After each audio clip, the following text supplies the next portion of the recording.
I've never even heard of that. That's like the most interesting thing I've read in a while.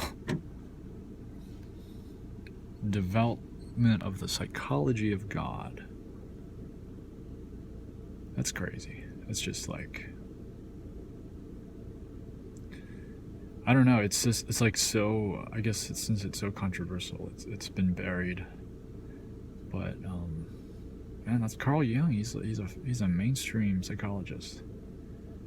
He's like one of the top tier psychologists, and everyone's just focusing on the MBTI. He's got a lot of things to say about spirituality, and he's trying to approach spirituality in a scientific way, which is, I feel like more people need to try to do. Like right now, the prevailing thought is that it's either,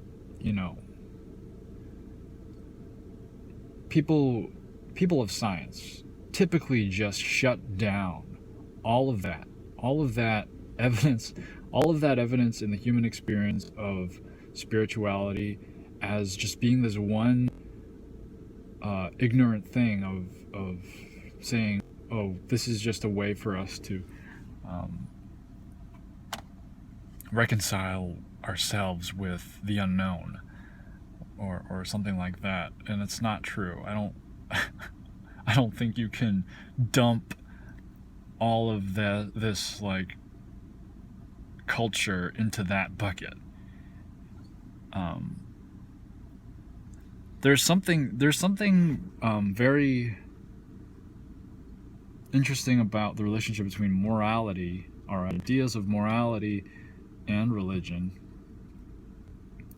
And right now there is I guess there seems to be one idea coming up that says that, well, okay, morality can be an objective thing, and we can cut away religion, we can cut away all that stuff, we'll cut away the excess, and what we're left with what is good.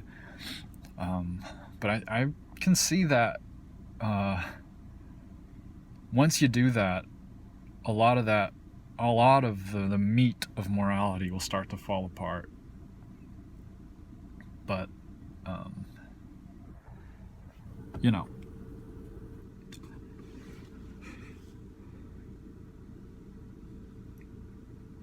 Carl Jung has done a lot of work on a lot of stuff that might be considered like hoo-ha. And I guess psychology in general, a lot of people might consider that, but I mean, what else can you do? Is it like futile because is it just like an eye trying to look into itself? I mean, it's not like you can't get anything out of it. I feel like when you do that, when the mind does that to itself, the mind looks at itself, it starts to generate something, and that's like a creative force. When an eye tries to look into itself, it doesn't do anything. Nothing happens. You can't do that. That doesn't work. But a mind somehow is able to take itself apart and look at itself and try to figure out what it is. What else can do that? There's nothing else that can do that. And so when it looks at itself, it looks at it's empty, but then it's not empty because it's looking at something, and what is it?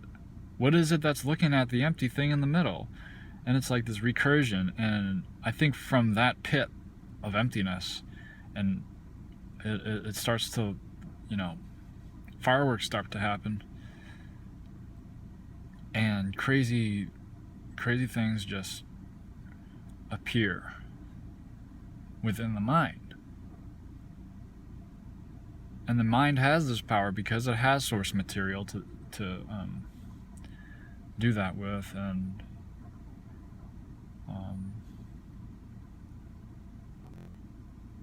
then it spews it back out into the world and makes some source material for something else to latch onto.